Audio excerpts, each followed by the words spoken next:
Breaking చూస్తున్నాం. కేసీఆర్ కు మంత్రి సీతక్క లీగల్ నోటీసులు పంపించారు. సోషల్ మీడియా పోస్టుల అంశంలో ఈ మేరకు నోటీసులు పంపారు. మొబైల్ ఫోన్ల కొనుగోలుపై నిరాధార ఆరోపణలు చేస్తారని సీతక్క తెలిపారు. బీఆర్ఎస్ సోషల్ మీడియా ద్వారా తన ప్రతిష్టను దెబ్బతీస్తున్నారని ఆరోపించారు. అంగన్వాడీ మొబైల్ కొనుగోలుతో తనకు సంబంధం లేదని సీతక్క స్పష్టం చేశారు. బీఆర్ఎస్ సోషల్ మీడియా దుష్ప్రచారానికి కేసీఆర్దే బాధ్యత అని పేర్కొన్నారు. 48 గంటల్లో పోస్టులు తొలగించి కేసీఆర్ క్షమాపణ చెప్పాలని సీతక్క డిమాండ్ చేశారు. పోస్టులు తొలగించి క్షమాపణ చెప్పుకుంటే న్యాయ చర్యలు తీసుకుంటారని హెచ్చరించారు. ఇక ఇదే అంశానికి సంబంధించి మరింత సమాచారం మా కరెస్పాండెంట్ ఉషా అందిస్తారు. ఉషా, చెప్పండి. శ్రీజ, మరోసారి బీఆర్ఎస్ సోషల్ మీడియా సీతక్క ఏదైతే మంత్రి సీతక్క మీద దుష్ప్రచారానికి అయితే సిద్ధమైంది. దీనికి సంబంధించి బీఆర్ఎస్ అధినేత మాజీ ముఖ్యమంత్రి అయినటువంటి కేసీఆర్ కు మంత్రి సీతక్క లీగల్ నోటీసులు అయితే పంపించారు. తనపై చేస్తున్నటువంటి దుష్ప్రచారం ఏదైతే ఉందో, సోషల్ మీడియా వేదికగా తన సోషల్ మీడియా ఏదైతే ఉందో ఈ మీడియా వేదికగా జరుగుతున్నటువంటి దుష్ప్రచారాలన్నింటినీ కూడా చర్యలకు దిగినటువంటి వ్యక్తి ఎవరైతే ఉన్నారో దాని వెనకాల ఉన్నటువంటి వ్యక్తి ఖచ్చితంగా కేసీఆర్ అన్న కోణంలోనే కేసీఆర్ కు నోటీసులు పంపించిన నేపథ్యం అయితే కనిపిస్తుంది.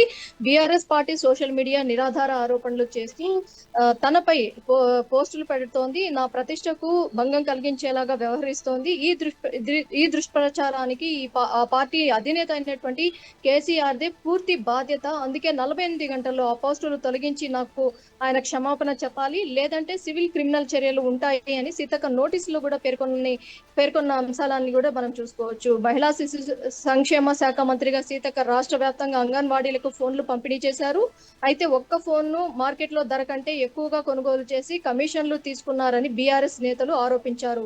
అంతటితో ఆగకుండా సోషల్ మీడియాలో ఉధృతంగా ప్రచారం చేశారు.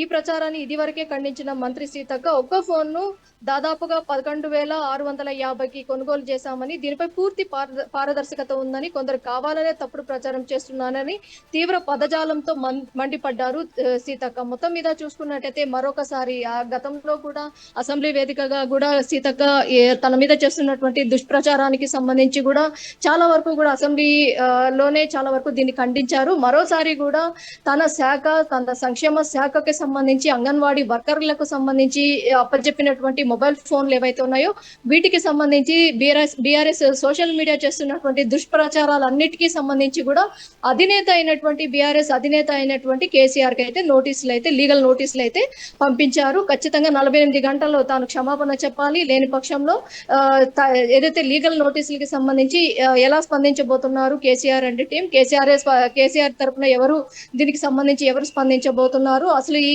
సోషల్ మీడియాలో ఇలాంటి ట్రోల్స్ చేస్తున్న వ్యక్తులు ఎవరు, ఆ ట్రోల్స్ అన్నిటిని కూడా ఎక్కడికక్కడ కట్ చేయాలి, లేని పక్షంలో తాను ఖచ్చితంగా లీగల్ గా చర్యలు తీసుకుంటాను, చట్టపరమైనటువంటి చర్యలు ఏవైతే ఉన్నాయో వాటన్నిటిని కూడా తీసుకుంటాను అనుకోవడంలోనే సీతక్క ఈ నోటీసుల ముఖంగా అయితే హెచ్చరించినటువంటి వ్యాఖ్యలను కూడా మనం చూసుకోవచ్చు. Sreeja, right, thank you for the update Usha.